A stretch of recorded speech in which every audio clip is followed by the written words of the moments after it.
5G Batelma, des actualités uniques, dynamiques et renversantes dans le journal TV. Cyberbike est compatible avec votre console Wii ou PS3. Disponible de suite chez Batimax Intaha pour un prix remisé à 240 000 arrières. Offre valable jusqu'à l'épuisement de stock. Batimax, la qualité au meilleur prix.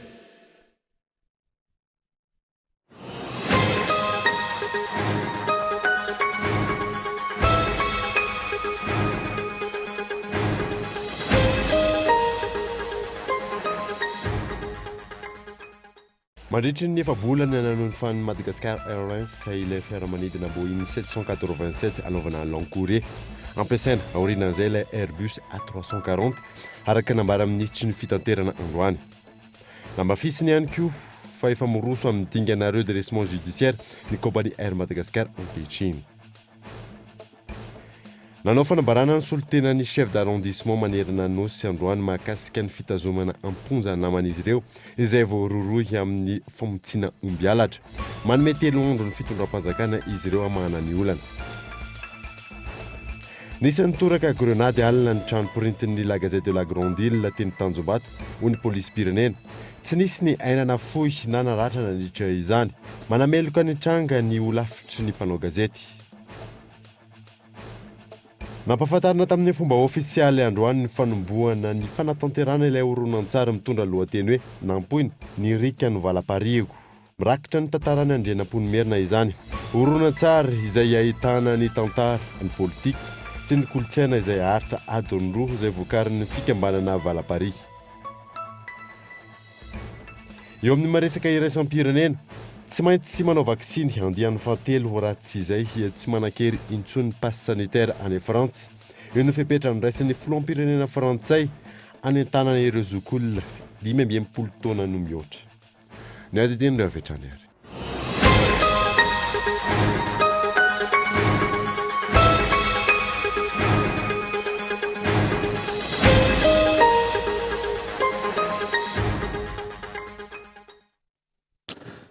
Finaritra tompoko lahy sy tompoko vavy fotoana vaovao eto amin'ny Akolo TV Manasanoara. Anaraka izany hatramin'ny farany.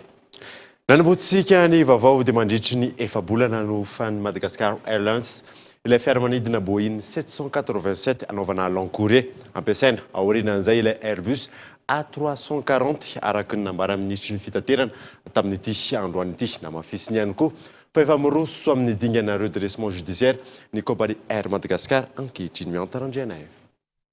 Miankina tanteraka amin'ny tribunal du commerce ny fanapa-kevitra mikasika ny Air Madagascar sy ny fanefanany trosany araka ny nambaran'ny ministry ny fitaterana androany tafiditra amin'ny firosona ny redressement judiciaire izay paikadondraisina izay. Io trosan'ny compagnie io zany dia tsy misy ny partenaire anampy iaraka anampy amintsika raha tsy zany miditra zany atao hoe redressement judiciaire. Ny asan'ny tribunal manko tsy idiratsika fa ny tena marina zany ny tribunal no ijery miaraka amin'ireo créancier rehetrarehetra dia izy no anapaka hoe ahoana ny fandoavana ny trosary, ahoana n'izao any zany no ipetraka zay.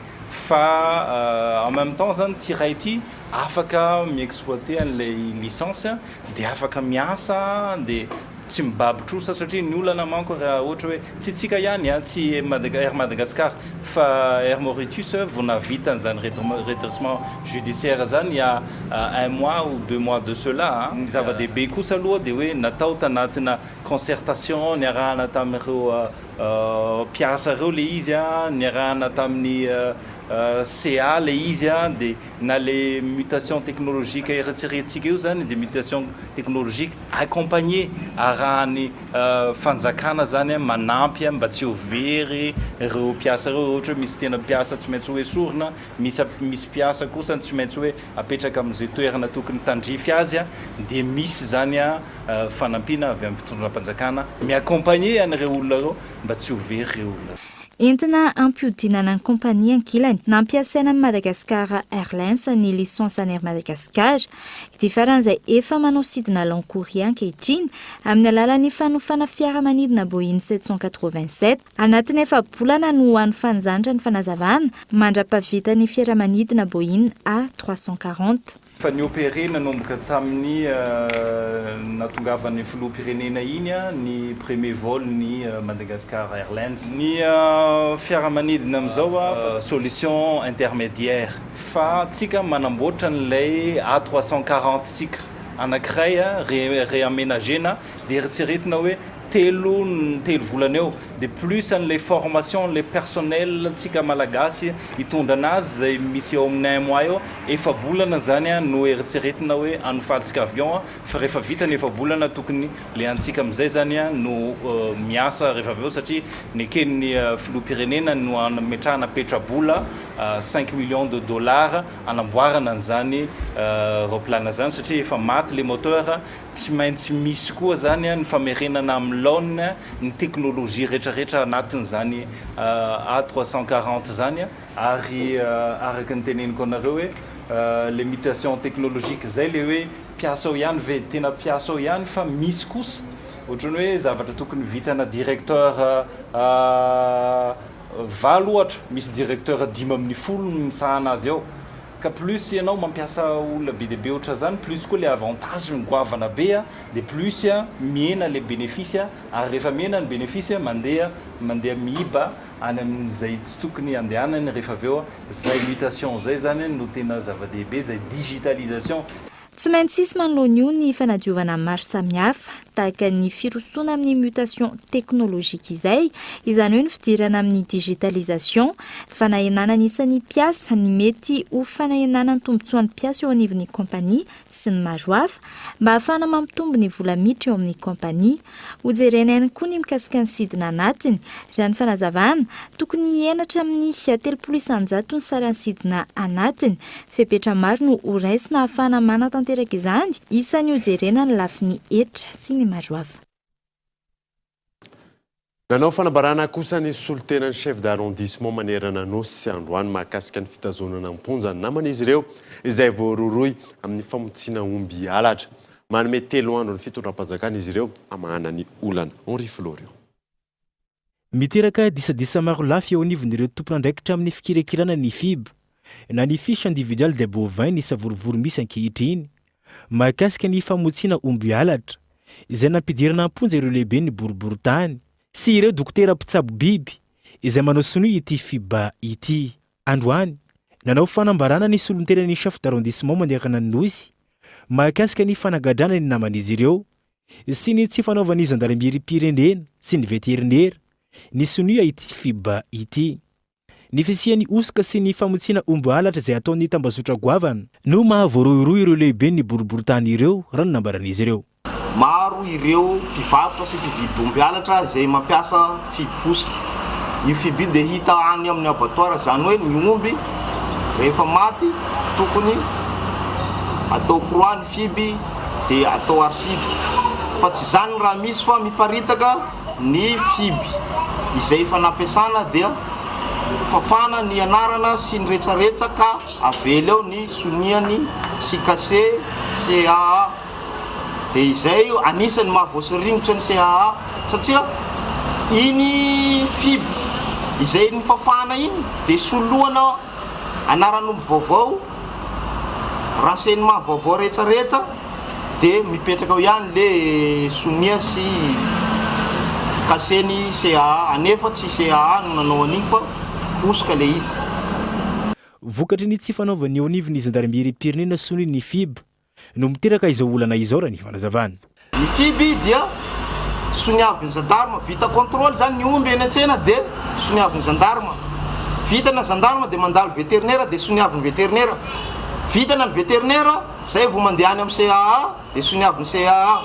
Raha fa hen'ny mpanao affaire omby zany hoe le mpangalatra omby sy ireo mpividy omby halatra fa tsy mi-appliquer n'io arrêté io ny gendarme dia nananarao tsareo nanao an'le famotsiana an'le FIB retsaretsa fa faindreo daholo fa misy produit amafandro an'le anarana sy ny mombamomba an'le omby sy ny retsaretsa zany fa misy produit fa mafandro azy de le omby halatra vaovao iny no fenoandreo de iny no atsangandreo an-tsena iny le omby halatra vaovao de misy mahita am'izay le tompony hoe iny ombinay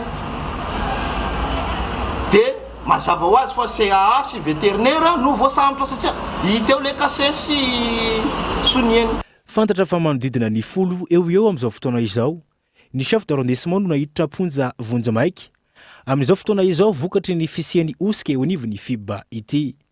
Manome 3 andro ny fitondram-panjakana araka izany izy ireo hamahana ny olana misy sy hitondrana vahaolana mifandraiky amin'izany. Manomevahana ny fanondranana antsokosokarena kibon-tany ny tsy fisian'ny ministra tompony anaikitra indrindra fa ny lalàna amin'ny feny fitrandrana hoe ireo solombavamboaka sy ireo mpisehatra ao anatin'izay. Tsy hita ihany koa ny toy an'ilay fankakevitra izay natao ho izy ireo. Henri Florian Drano.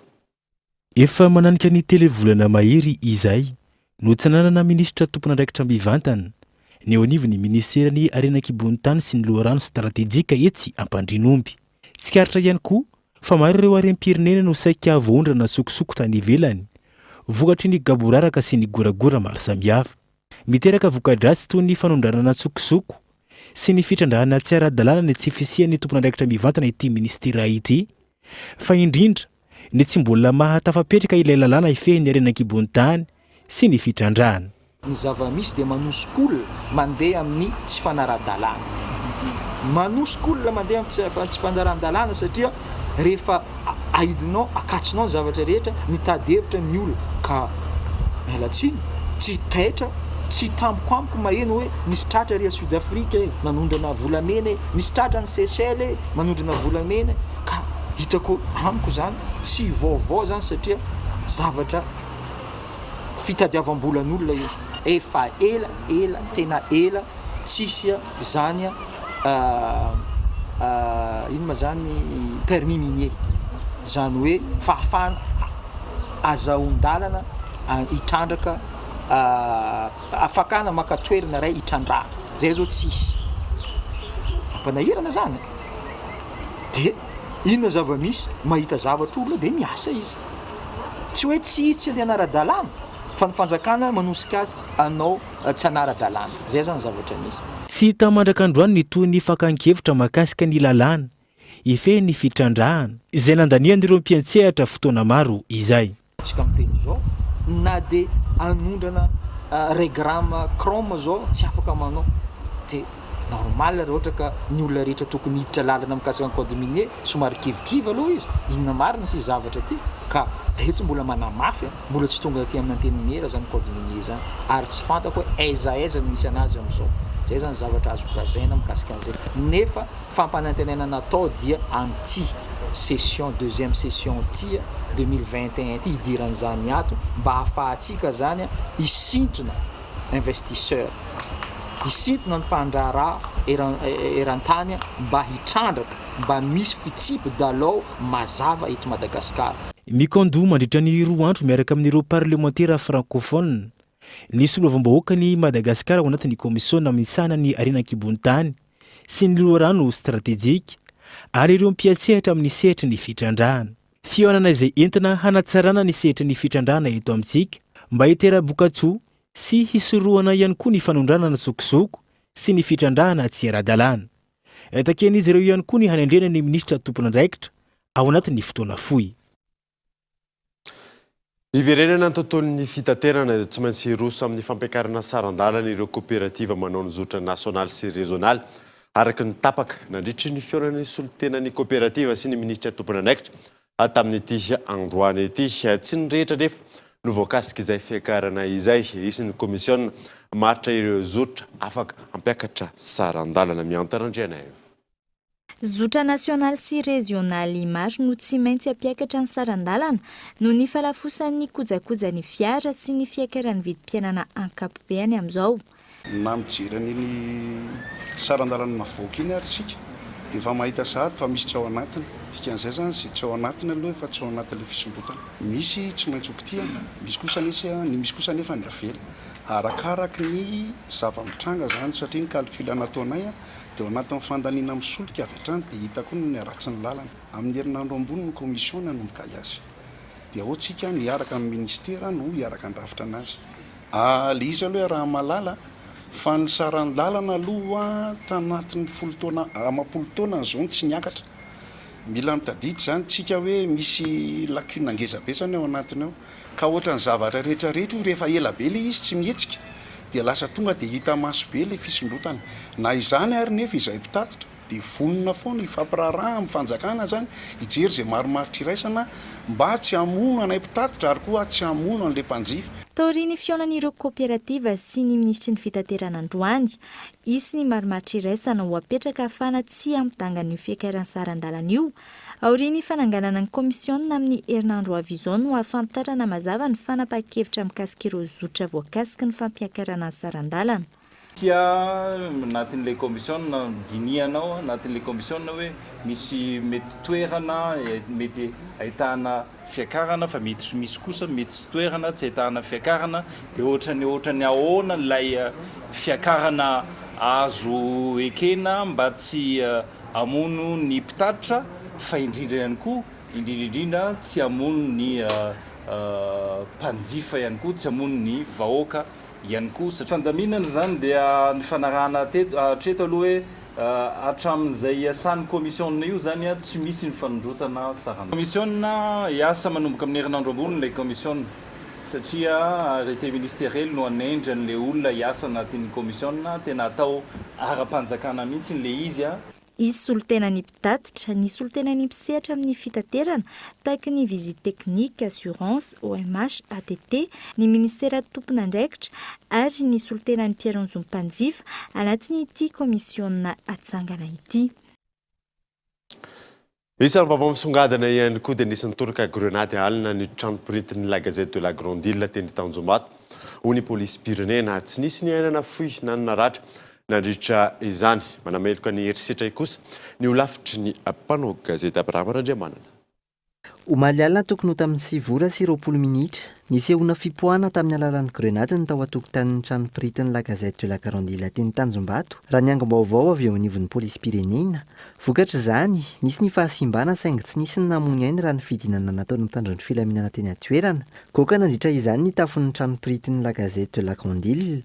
Tsy fantatra hatreto ny tompon'antoka mikasika ity tranga ity. Manoloana io nanokatra fanadihadiana teo anivon'ny polisy pirenena misahana Neloka Bevava na eo aza ny herisetra ny anjady tamin'ity orinasa fanaovan-gazety ity nanamafy ny fanohizany ny fanomezana ny angom-baovao an'ny mpamaky azy ny la Gazette de la Grande Île araka ny lahatsoratra an-gazety navoakan'izy ireo androany. Neloka Bevava anaovana raha matahora ny orinasa fanaovan-gazety ny fanatanterahana ny herisetra toy izao manoloana ny tsy fahazakana ny lahatsoratra voaka raha ny fanazavana. Ahina ny fisiana olo-mpanjakana ho ambadika ity raharaha ity raha nambaran'ny la Gazette de la Grande Île androany. Ankilan'izay manameloka ny herisetra ny anjady tamin'ity gazety mpiseho isan'andro ity ny avy eo anivon'ny olafitry ny mpanao gazety. Nambaran'izy ireo amin'izany ny fanarahany akaiky ny fanadihadiana sy ny fitorinana napetraka ity orinasa fanaovan-gazety ity. Nameloka tanteraka ny trangana herisetra atao amin'ny mpanao gazety sy ny orinasa gazety toy izany izay heverina hoe fanohitohinana ny fahalalahan'ny asa fanaovan-gazety.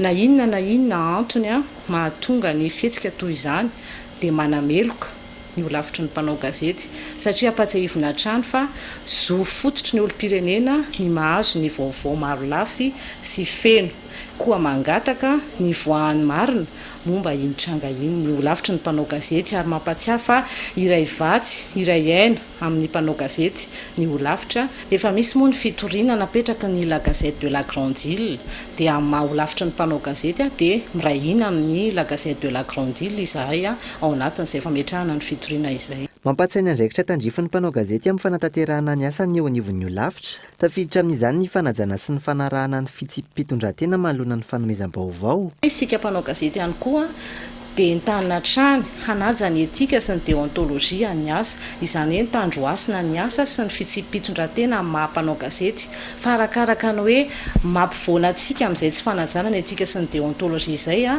ihany koa no mamparefo ny asantsika nefa isika izay mitondra ny hevitry ny vahoaka fanelanelana eo amin'ny mpandray fanapahan-kevitra sy ny manolotra ny fanapahan-kevitra. Ankoatr'izay, namoaka fanambarana manameloka ny erisetra amin'ny endriny rehetra tao amin'ny ny asa fanaovan-gazeta ny ministeran'ny serasera sy ny kolotsaina. Andrasana araka izany ny hotoy ny fanadihadiana mikasika ity raharaha ity.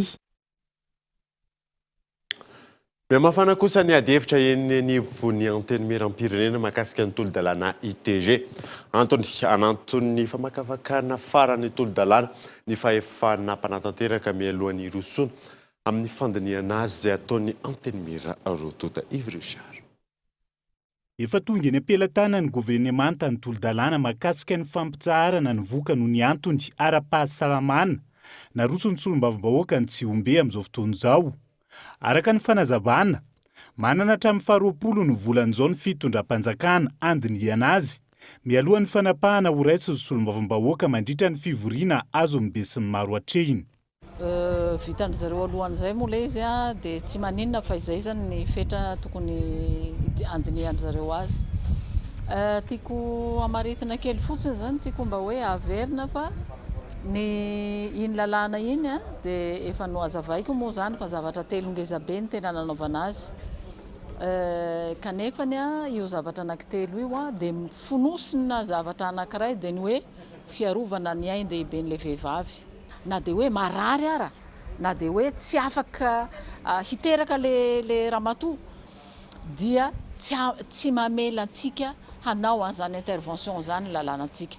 Dia noho izay anton'izay na tonga ny nanapa-kevitra hoe aleo anampiana kely. Nasiana 317 terre dia 317 angaban'izay. Ankoatra ny androm-panjakana mpanao lalàna misy saroa, afaka mitondra ny sosikeviny sy ny fomba fijery manoloana ny tolo-dalàna ny fahefana mpanatanteraka. Mihamafy arak'izany ny adihevitra sy ny fifandresen-dahatra mandritra izao fandalovany tolo-dalàna eny anivon'ny gouvernemanta izao. Isamiantso ny herivelona isan-tsokajany amin'ny fitsipahana azy hatrany ny solombavambahoaka ny soavinandrina. Hatreto aloha efa betsaka ny resaka mandeha fa ny joroako kosa sanaovako fanentanana dia tsotra ihany. Voarara ny baiboly raha kristianina ianao voarara ny baiboly mamon'olona. Raha olom-pirenena ianao voarara ny lalam-panorenana ny mamon'olona.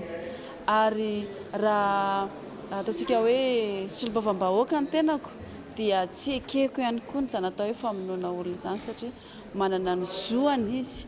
Andeha hijoro sika, tsy ho ekentsika, lavintsika kitserano izany tolo-dalàna izany. Manentana mpitondra fivavahana rehetra, ninona fivavahana misy anao, andao hifanampy, andao itsika iray hevitra, fa ho lavintsika izany fanalan-jaza izany. Andrasana arak'izany mety ho fanovana na sosikevitra entin'ny fahefana mpanatanteraka anatin'izay. Ny tolo-dalàna mahakasika ny fampitsarana ny voka noho ny antony ara-pahasalamana izay tafiditra anatin'ny lahadinika mafana ary arahany rehetra akaiky anatin'ity fivoriana ara-potoana ity. Lafim-baovao hafa kosa indray dia ny 17 ny volana novambra ho avy izao indray no hanao fampisehoana ny tarika maleo izay ahitana ny Damasy Bekoto manomboka amin'ny 3 ora folakandro ny fampisehoana eny amin'ny Caribe Hotel. Ny lalana efizao.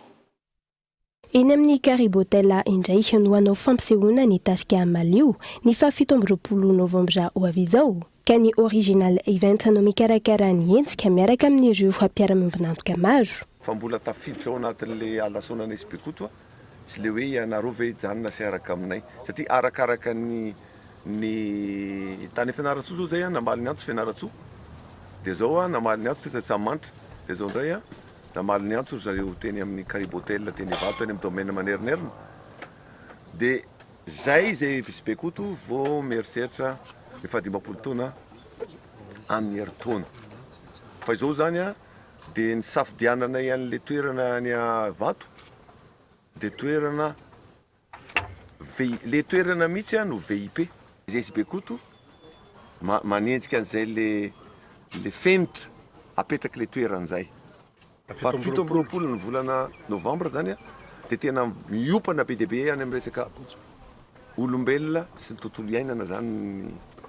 Dia ny fampisehoana moa zany ohatra tao Tsamamanitra fizarana voalohany Esy Bekoto mirevenirana maleo fizarana faharoa misy an'ireo asaina manokana zay zany amin'ny ankapobeny izy. anomboka amin'ny 3 ora atoandro ny fampisehoana raha ny fandaharana efa napetraka. Efa manomboka ihany koa amin'izao fa ny fizarana tapakila eny amin'ireo toerana natokana amin'izany. Pakilatsika dia ao amin'ny Caribotel Analakely no ahitana azy. Dia ao amin'ny Manda Seafood Foresto. 10 000 ariary ny ataon'zareo hoe gold pass zany avec kabisa zany l'izy. Dia 30 000 ariary zay le ataon'zareo hoe silver pass. Io zany misy seza fotsy. Zay zany le ny toerana. Anako angambaray. Be satria ny parking dia tena miavaka be. Misy parking zany azo antoka tsara dia vao miditra ianao dia misy fandraisana misy ody vavony sakafo atao fandraisana antsika dia rehefa tonga ny entracte dia misy fiarahana misy misakafo misy ody vavony atao zany eo amin'ny fotoanany entracte io zany avoka ao anatin'le eny efa misy toerana zany anaovana an'izay le hoe ohatra ny karazana pique-nique izy pique-nique misy lizy tena ohatra ny pique-nique izy. Ametraka fiatsarovana mandritra izany hetsika izany koa ny tarika malio ka ireo mpahay asa tanana no omena lanja mandritra ny hetsika fankalazana ny fa 10 taona ny tarika malio. Androany kosa no naseho sy nampahafantarana tamin'ny fomba ofisialy ny N Mosli vokatra na produit fortifié manampy amin'ny ady atao amin'ny tsy fanjarian-tsakafo ho an'ny zaza enina hatrany amin'ny 14 taona. Michel Aranarjo. Manoloana ny tambony tsy fanjarian-tsakafo eto Madagasikara, ny tsy fampiny micronutriments no isan'ny olana goavana mahatonga izany. Nitetika sa PFOA na ny projet de fortification alimentaire pour les populations vulnérables de Madagascar izay nentin'ny Greta sy ny orinasa Nutrizaza entina miady amin'izay tsy fanjarian-tsakafo izay. Taoriny ny barre de céréales fortifiées Pobarienne natokana ho an'ny zaza 3 hatramin'ny 5 taona, misy ihany koa manomboka izao ny N Mosli natokana ho an'ny zaza 4 hatramin'ny 14 taona.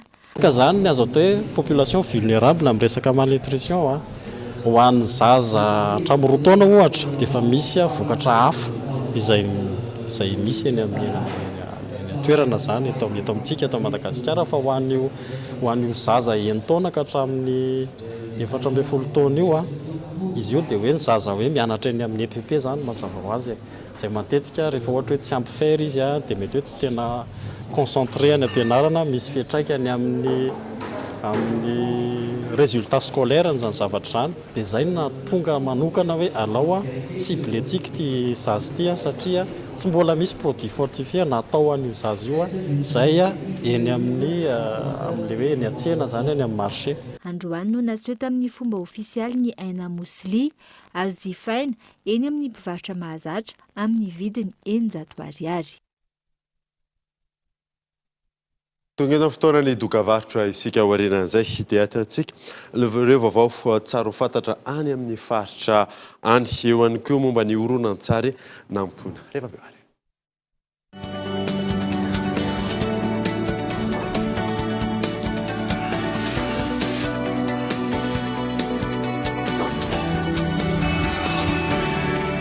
Tatoerana elana sasatra ho an'ny fetin'ny krismasy ny farantaona ve ianao?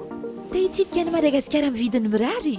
Ny ministera fizahantany sy ny ofisy pirenena misahana ny fizahantany dia manome fotoanantsika rehetra ny 12 sy 12 ary 13 novambra 2024 eny amin'ny zardana n'Antaninarenina mandritra ny hetsika tsena be ny fizahantany andiany faefatra. Tongava amin'ny tafamivantana amin'ireo matianina amin'ny famolavolana fivahinanana sy ireo ofisy paritry ny fizahantany. Andao anoana ny fizahantany anatiny. Andao izahany Madagasikara. Tsy misy vidivirana. First Plus, l'offre all-in-one pour vous en abonnement, appel, data et SMS vers tous les opérateurs et à l'international. À partir de 20 000 ariards TTC seulement. Abonnez-vous en Telma Shop.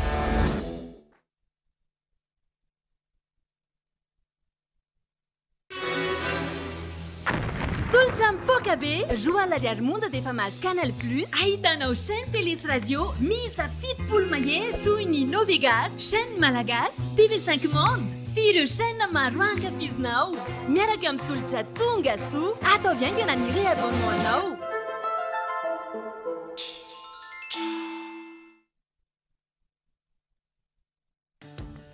Réduction jusqu'à moins 45% des taux d'intérêt et 0 arrière sur les frais d'études de tous les crédits chez Baobab Banque Madagascar. Pour le fonctionnement et la réalisation de vos projets, profitez de nombreux avantages. Tous les secteurs d'activité sont concernés, le transport, la santé, les salariés, l'éducation, le commerce et bien plus. Boostez vos ressources, rendez-vous dans nos agences et disposez rapidement de votre argent. Baobab Banque Madagascar, banque et bien plus. Azafady kely ange tena tsy manofy ianareo ka azo atao tsara ny mametraka ny popon-drano sy kabone ary toeram-pidiovana mifanaraka amin'ny toe-batanareo olona manana fahasembanana sy vehivavy indrindra ireo bevoka ka tsy anjera na iosina anaty loto mankarary afaka hiasa sy hianatra ara-dalàna ianareo raha mifanaraka amin'ny filanareo marina ny fotodrafitrasy ry namana manana fahasembanana sy ianareo vehivavy takio ny zonareo isitraka rano fisotro madio kabonety mombana ary toeram-pidiovana mifanaraka amin'ny toe-batanareo ry manam-pahefana isan-tsokajiny andraikitrao ny mametraka paikady sy tetibola ahafahan'ireo olona manana fahasembanana sy ny vehivavy indrindra ireo bevoka isitraka rano fisotro madio kabonety mombana sy toeram-pidiovana mifanaraka amin'ny toe-batany. Tatoerana helana sasatra ho an'ny fetin'ny krismasy ny farantaona ve ianao? Te hitsidika ny Madagasikara amin'ny vidiny mirary. Ny ministera fizahantany sy ny ofisy pirenena misahana ny fizahantany dia manome fotoanantsika rehetra ny 1 sy 12 ary 13 novambra 2024 eny amin'ny zaridaina Antaninarenina mandritra ny hetsika tsena be ny fizahantany andiany faha-4. Tongava mitafa mivantana amin'ireo matianina amin'ny famolavolana fivahinanana sy ireo ofisy paritra ny fizahantany. Andao anoana ny fizahantany anatiny. Andao izahany Madagasikara. Tsy misy vidividirana.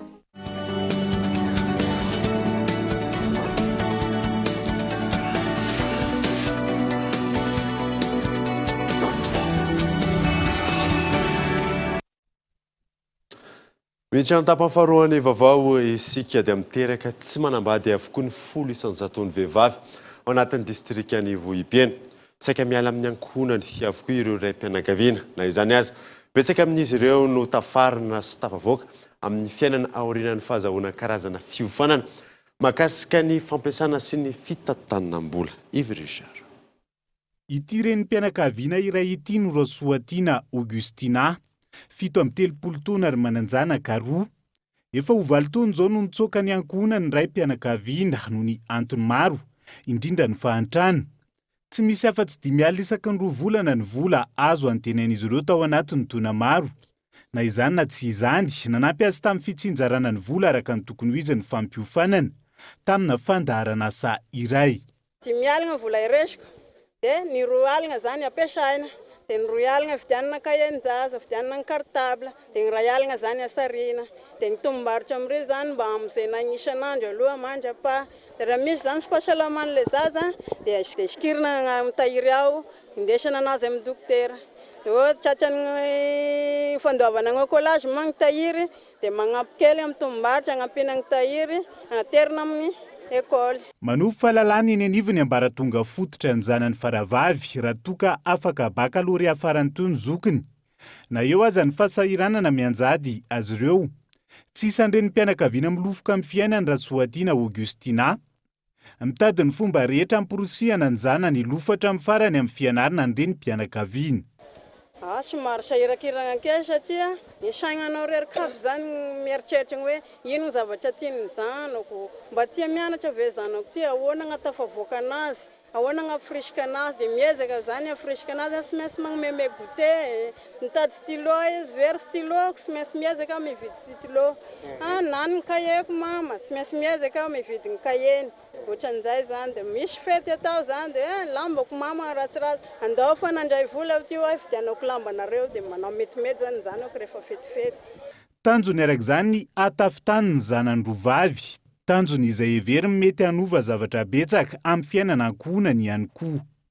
le saigna vonona miteza rery satria le papany zany sy te mandray indraikitra firy fa tsy mena siny fa ny toeran'ny fiainana zany efa memafy zay mahatonga hoe 1 mètre lasa 1 mètre zany aroy zany dia miezaka zany sy maintsy magnavitra ny zanako fa ny fantako zany dia ny zanako tonga lafatra amin'ny fiainany hoe mba hampieritreritra anazy hoe tafita ihany le zaza ody aminay mama mody aminay sinitra igny aza taitra nareo aza mitady ny papa hafa ny ataoko zareo. Ankoatra ny olana ara-pivelomana sedrainy reny mpianakaviana mamelony zaza irery. Betsaka ny olana terak'izay raha ny any vohipeno. Isan'izany tsy fahafandrany mpianakaviana mampianajana ka araka ny tokony ho izy. Eo ihany koa ny firoson'ny zaza amin'ny fanambadiana alohan'ny fotoana. Mahakasika ny tontolo iainana kosa indray dia ho ferana hatrany amin'ny 1.5 degré Celsius ny fiakaran'ny maripana maneran-tany araka ny tapaka nandritry ny COP26 tany Glasgow. Akoatra ny fisiany kere raha eto Madagasikara manokana any amin'ny faritra atsimo, maro ny voka-dratsy ateraky ny fiovaovan'ny toetry ny andro eto amintsika.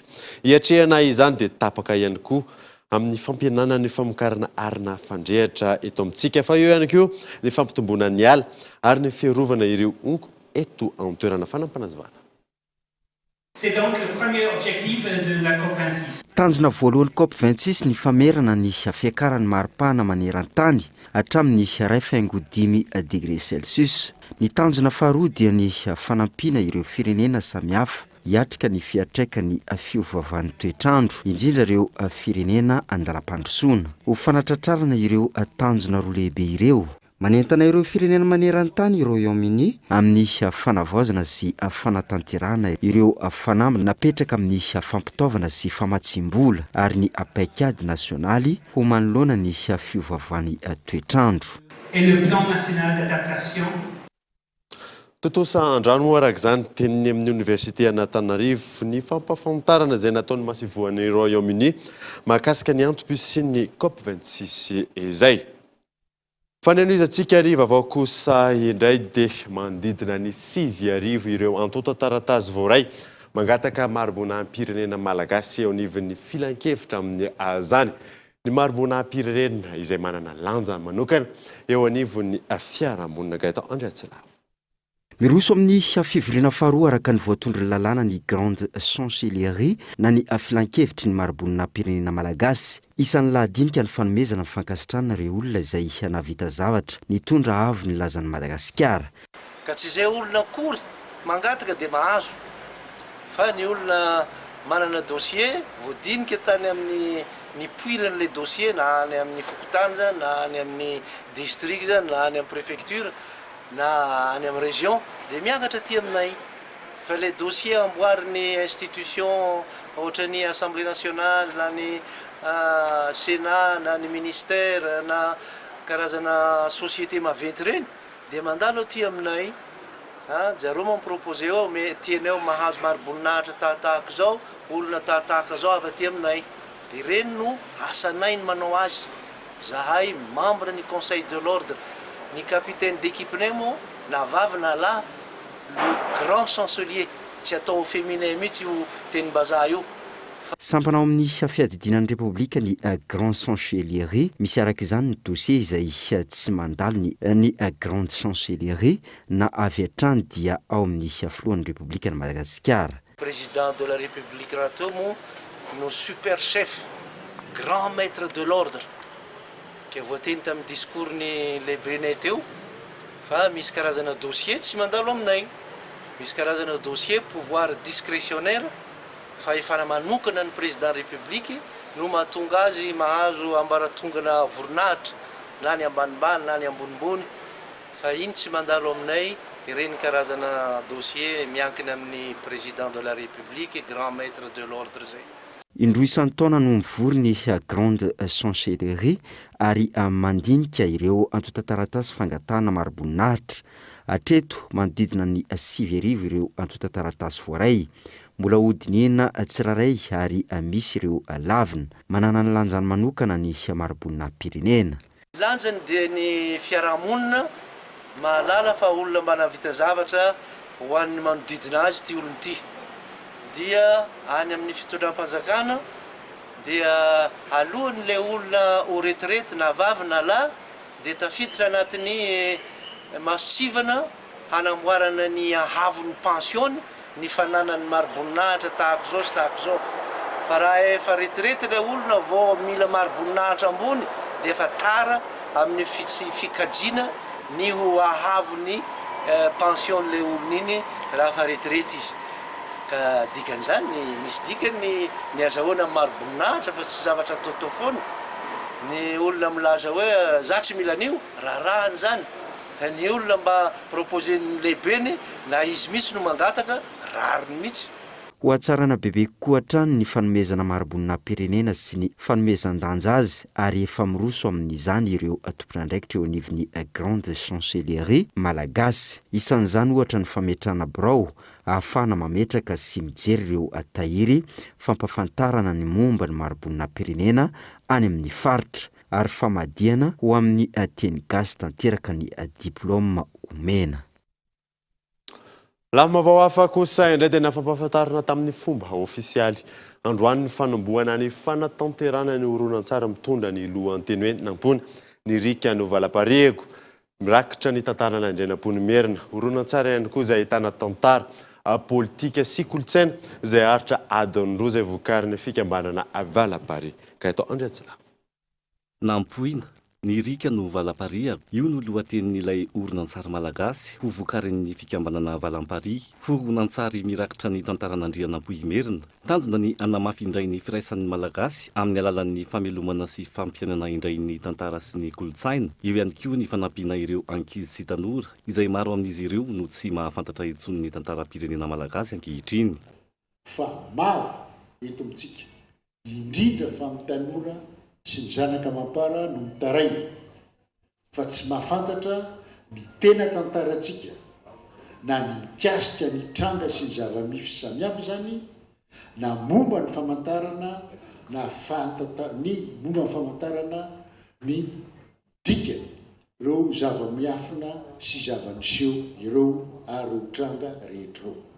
Efa maro ny dingana natao mialohan'ny hanambarana tamin'ny fomba ofisialy ny fanombohan'ny fanatanterahana ny horonan-tsary androany isan'izany ny fijerena sy ny fanomanana ny toerana anatanterahana azy any Anjozorobe feno arivan-tsinanana sy taolany aro hiavaka ity horonan-tsary ity ary ireo mpanao horonan-tsary manana traikefa ento an-toerana sy anivelany no miara-miasa amin'ny fanatotosana izany vokatry ny fikarohana atrinela no avadika horonan-tsary. Horonan-tsary mifototra amin'ny zavatra tena misy tranga tena miseho fantatry ny be sy ny maro ary koa misy tsy fantatry ny be sy ny maro ka milana fikarohana sy fandiniana zay rehetra hita teto am-pelantanana na teto toerana na tany velany ahafantarana an'izany.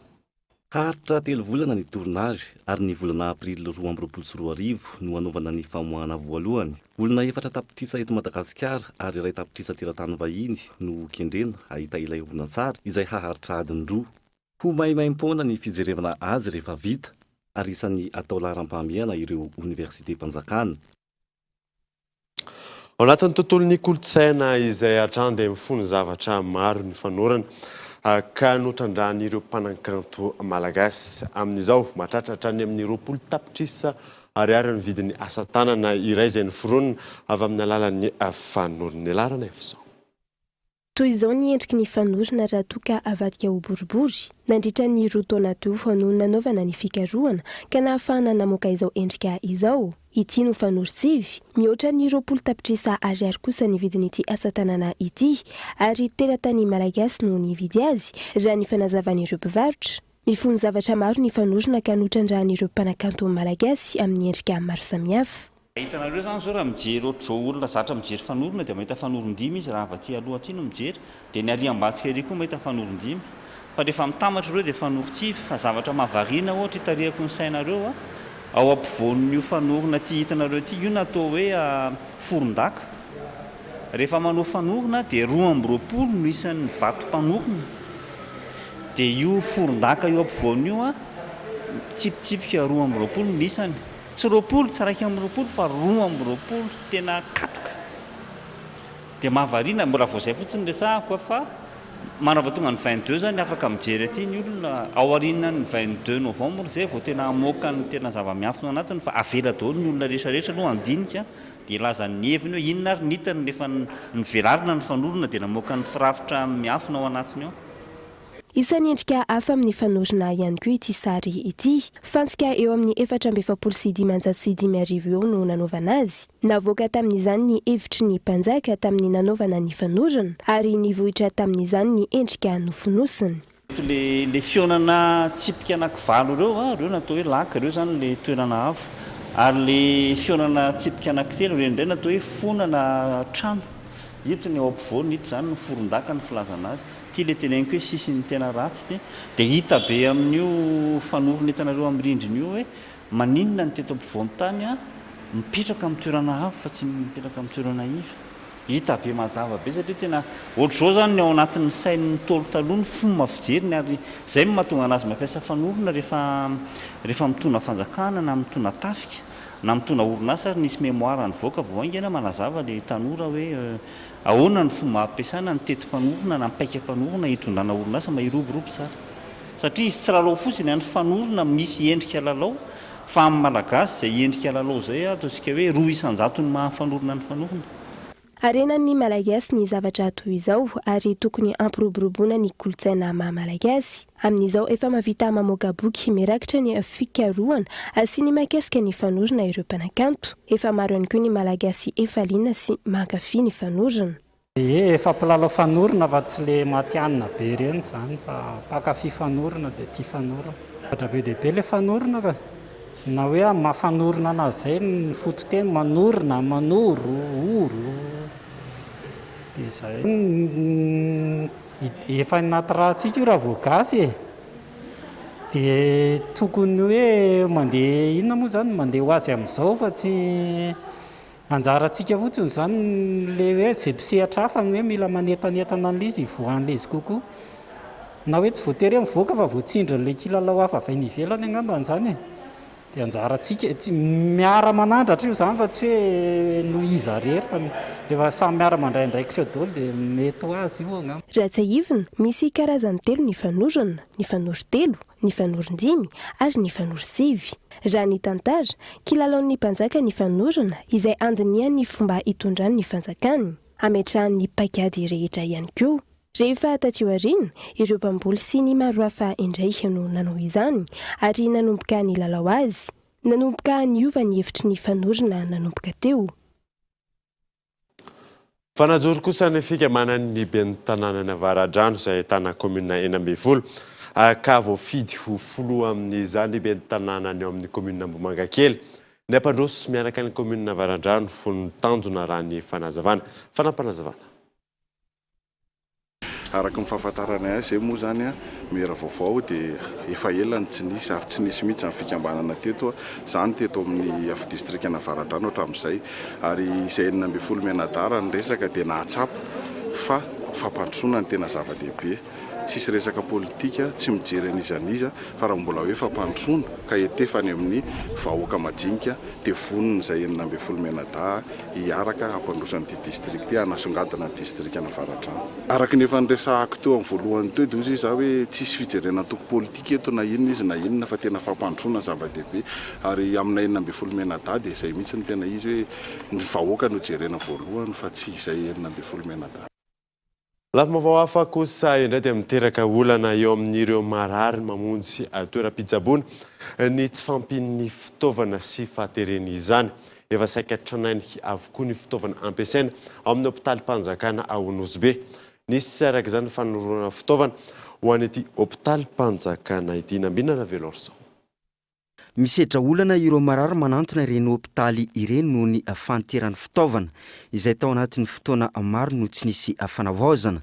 Isan'ireo voakasika izany ny hôpitaly eto Nosbe hoentina hanatsarana ny tolotra ny sitraka fitaovana ireto farany. Fahasalamagna ho an'ny daholobe ary tsy hagnavana sokajiny tao amin'ny santé pour tous et à tout âge. Ary anisan'ny priorité ny fahazahoana matériel ohatran'ity. Tsara marigny ma zegny fa tegna mifanaraka tsara amin'ny besoin ny hôpitaly Nosbe io raha io asa efa nangala listy ianareo taty fa tegna mifanaraka tsara ny tokony ilaigna hikarakarana ny vahoaka zegny raha naozy ty zava-dehibe ho an'ny vahoaka ny fampitombona ny fitaovana hoentina hitsaboana tahaka izao. Zava-dehibe aminay mitondra ary zava-dehibe amintsika vahoaka eto Losbe ny nazahoana ity fitaovana maro tsara zay nahavetiny any isora eram-po eran-tsay tokony samby mandray an-tagnana ny fikarakarana fanampiana ny fahatsapana zay ny hazavana samy mandray zay fanandrify azy. Mijana any amin'ny faritra isika dia mirongatra indray ny sitomahery sy ny fandrombana olona amin'ny alina ao Toliara isa mahatonga izany ny aizina vokatry ny fahatapahan'ny herinaratra tato anatin'ny 12 andro. Misy 70 ireo mpanendaka sy mpanao sitomahery voasambotry ny polisy fanampanazavana. Tato ato tokoa dia tsapa fa nisy ny zavanseho teto amin'ny tanàna Toliara somary nisy fietsehany kely. Dia ataontsika hoe tsy dia betsaka aza ny asan-jiolahy toy ny asan-jiolahy madinidinika zany ny fanendahana sy ny sitomahery ohatra hoe ny faritra Anketa, ny faritra Motombe, iny Andolombazaha, faritra Mahavatsy iny zany. Nisy nefa ny ezaka izay nataon'ny mpitandro ny filaminana teto amin'ny polisy pirenena zay tato amin'ny commissariat central zany nisy ny ezaka natao mandritra ny fotoana zay isin'ireny fahatapahan-jiro reny manenjika sy manao hazalambo an'ireny jiolahy-mpanao asa ratsy reny ka tato anatin'ny 12 andro zany hoe nanomboka ny 12 oktobra lasa teo ka hatramin'ny anio dia ny isa teo amin'ny 12 teo eo zany ny jiolahy zay voasambotry ny polisy. Eo amin'ny maresaka IRS sampirenena tsy maintsy manao vaksiny andihan'ny fahatelo raha zany tsy manan-kery intsony ny passe sanitaire any Frantsa io ny fepetra zay raisin'ny filoham-pirenena a Frantsa fanadina. Manoloana ny firongatry ny valanaretina Covid-19 indray any Europe nanamafy ny fepetra ny fitondram-panjakana Frantsay isany amin'izany ny fanafianganana ny fanaovam-baksiny ireo zukul eo anelanelany 5 hatramin'ny 4 taona saingy lahara-pahamena ireo mihoatra ny 5 taona araka ny nambarany filoha Frantsay nandritra ny kabariny tamin'ny vahoaka tany antoerana. Manomboka amin'ny 15 volana Desambra izao ireo rehetra tsy nahavita vaksiny andihan'ny fahatelo dia tsy manan-kery intsony ny passe sanitaire raha ny fanazavana. Izany no natao hanamafisana ny fanentanana ireo zokul sy iarovana azy ireo amin'ny firongatry ny valanaretina izao indray. Ankoatr'ireo isan'ny fepetra ihany koa ny fanohizana ny fanaramaso amin'ireo gara sy ny seranam-piaramanidina ary tsy maintsy manao aro vava orina ihany koa ireo mpianatra rehetra any an-tsekoly.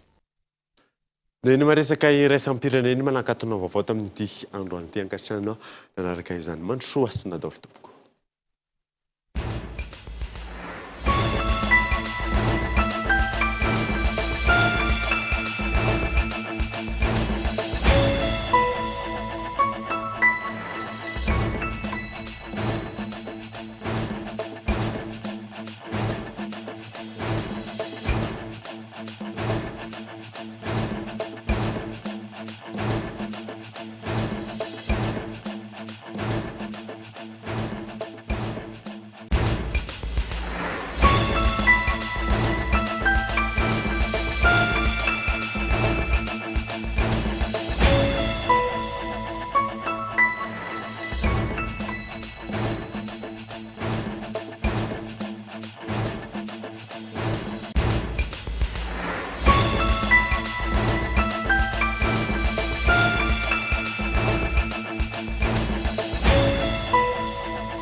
Cyberbike est compatible avec votre console Wii ou PS3. Disponible de suite chez Batimax Intaha pour un prix remisé à 240 000 arias. Offre valable jusqu'à l'épuisement de stock. Batimax, la qualité au meilleur prix.